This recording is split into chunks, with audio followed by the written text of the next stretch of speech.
बहुत समय पहले की बात है। इसी गांव में एक गरीब ब्राह्मण रहा करता था। एक दिन उसी ब्राह्मण के घर में कुछ अतिथि आए थे। ब्राह्मण की स्थिति इतनी खराब थी कि उन अतिथियों को खिलाने के लिए उसके घर में एक भी दाना नहीं था। इस स्थिति को लेकर उसके और उसकी पत्नी के बीच में कुछ कहा-सुनी हो जाती है। अरे, तुम्हें पेट भरने योग्य खाना कमाना भी नहीं आता है, कुछ पैसे भी नहीं कमाते हो। इसी का नतीजा है कि आज हमारे घर में अतिथि खड़े हैं, लेकिन हमें उन्हें देने के लिए एक दाना भी नहीं है। अब तुम ही बताओ, हम लोग उन्हें क्या खिलाएं? ये सब सुनने के बाद ब्राह्मण कहता है, अरे भाग्यवान, गुस्सा क्यों करती हो? कल मकर संक्रांति है। कल मैं भिक्षा मांगने के लिए दूसरे गांव में जाऊंगा। वहाँ के सेठ ने मुझे आमंत्रित किया है। वह सूर्य देवता की तृप्ति के लिए कुछ दान देना चाहता है। तब तक हमारे घर में खाने के लिए जो भी है उसे आदर सत्कार के साथ अतिथियों के सामने रख दो। ब्राह्मण की यह सब बातें सुनकर उसकी पत्नी और भी ज्यादा गुस्सा हो गई और ब्राह्मण से बोलती है, तुम्हारी पत्नी होने के बाद मैंने कभी सुख नहीं भोगा। ना कभी खाने को मेवा मिष्ठान मिला और ना पहनने को नए वस्त्र, और ना कभी तुमने मुझे आभूषण दिलाया। और आज तुम कह रहे हो कि घर में जो भी पड़ा है वो अतिथियों के समक्ष रख दो। अरे, जब खाने के लिए कुछ है ही नहीं तो उनके सामने क्या रख दो? सिर्फ घर में पड़े हुए हैं 4 मुट्ठी तिल, तो क्या बोलते हो, उनके सामने सूखे तिल रख दूं? क्या ये देना अच्छा रहेगा? अरे भगवान, तुम उसी तिल को साफ करके और पका कर उन अतिथियों के सामने रख दो। इच्छा के अनुसार किसी भी मनुष्य को धन की प्राप्ति नहीं होती। जरूरी है तो पेट भरना और पेट भरने योग्य अनाज, और वो तो मैं ले ही आता हूँ। अधिक धन की चाहत करना अच्छा नहीं होता है। बेहतर होगा कि तुम अधिक धन की चाहत करना ही त्याग दो। अधिक धन पाने की चाहत में मनुष्य के माथे पर एक शिखा बन जाती है। माथे पर शिखा बनने वाली बात उसकी पत्नी बहुत ही आश्चर्य होकर सुनती है और फिर पूछती है, अधिक धन की करने की चाहत में माथे पर शिखा हो जाती है? मैं कुछ समझी नहीं। आप कहना क्या चाहते हो? मुझे साफ साफ कहो और बताओ। ब्राह्मण अपनी पत्नी की समझने की जिज्ञासा को कम करने के लिए वो एक कहानी सुनाता है। ब्राह्मण एक शिकारी और एक गीदड़ की कहानी अपनी पत्नी को सुनाता है। जरा ध्यान से सुनना भगवान, इसी कहानी में तुम्हारे सारे सवालों का जवाब है। एक दिन की बात है, एक शिकारी जंगल में शिकार ढूंढने के लिए घूम रहा होता है। जंगल में शिकारी को बहुत दूर चलने के बाद, उसे बहुत आगे जाने के बाद एक गुफा के आगे एक काले रंग का मोटा जंगली सुअर मिलता है। सुअर को देखते ही शिकारी अपना धनुष उठा लेता है और कमान को खींचते हुए सुअर की तरफ निशाना लगा देता है। उसका तीर तीव्र गति से जाते हुए सुअर को लगता है और सुअर को घायल कर देता है। घायल होने पर सुअर खूब चीखता है और शिकारी पे पलटवार कर देता है। सुअर के नुकीले दांतों से शिकारी का पेट फट जाता है, जिसके कारण उसकी मृत्यु वहीं पे हो जाती है। और कुछ समय के बाद सुअर की भी मृत्यु वहीं पर हो जाती।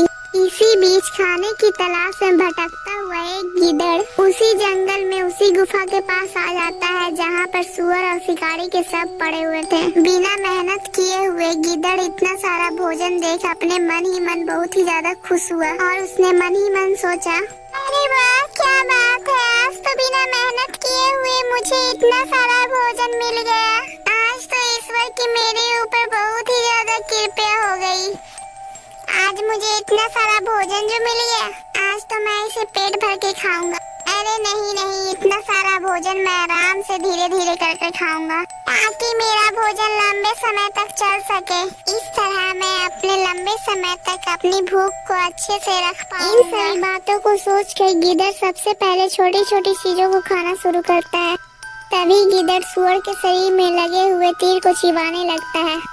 तभी गीदड़ के मुंह को फाड़ कर तीर निकल जाता है और उसके सिर पर निकल जाता है, जैसे ऐसा मानो कि उसके सिर पर शिखा आ गई हो। फिर कुछ समय बाद गीदड़ की भी मृत्यु हो जाती है। सुन लिया ना भाग्यवान, लालच का क्या नतीजा होता है। इसीलिए मैं कहता हूँ, लालच करना अच्छी बात नहीं होती है और ज्यादा लालच करने वाले लोगों के माथे पर शिखा निकल आती है। तो ठीक है जी, घर में जो तिल रखा हुआ है मैं उन्हीं को पका कर अतिथियों को खिला देती हूँ। पत्नी की यह सब बातें सुनकर ब्राह्मण खुश हो जाता है और भिक्षा मांगने के लिए निकल जाता है। तभी ब्राह्मणी घर में उस पड़े तिल को धूप में सुखाने के लिए देती है और कुछ समय बाद वहाँ पर एक गाय आकर उस तिल को खा लेती है। तो वह और भी परेशान हो जाती है और भगवान से प्रार्थना करने लगती है, हे भगवान, अब मैं अतिथियों को क्या खिलाऊंगी, भगवान मेरी मदद करो। और तभी देवी माँ को उस पर दया आ जाती है और वो ब्राह्मण का रूप बदल कर उसके घर में चली आती है। अरे भगवान, ये अनाज लो और जल्दी से अतिथियों के लिए भोजन तैयार करो और उनका आदर सत्कार करो, मैं जल्दी ही घर वापस आता हूँ। यह कहकर ब्राह्मण वहाँ से चला जाता है और ब्राह्मणी उन अतिथियों को अच्छे से आदर सत्कार करती है और फिर अतिथियों को भी विदा कर देती है। कुछ ही देर बाद वहाँ पर ब्राह्मण आ जाता है। अरे अरे, आप आ गए, चलो आपने अच्छा ही किया था जो घर में अनाज दे दिया था, जिससे मैं अतिथियों की सेवा कर पाई, नहीं तो वे लोग तो भूखे ही चले जाते। यह बात सुनकर ब्राह्मण आश्चर्य से बोलता है, लेकिन मैं तो अभी आया हूँ। अरे आप ये क्या बोल रहे हो? तो फिर वो कौन था जो आपके भेष में मुझे अनाज दे गया था? अरे भाग्यवान, वो जरूर भगवान होंगे जो हम गरीबों की मदद करने आए थे।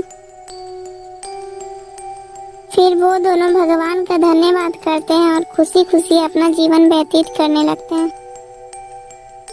हमें इस कहानी से यह शिक्षा मिलती है कि हमें ज़्यादा लालच नहीं करना चाहिए। दोस्तों, अगर आपको हमारी वीडियो अच्छी लगी हो तो वीडियो को लाइक करके चैनल को सब्सक्राइब कर दीजिएगा और हमें जितना मिले उतने में ही खुश रहना चाहिए।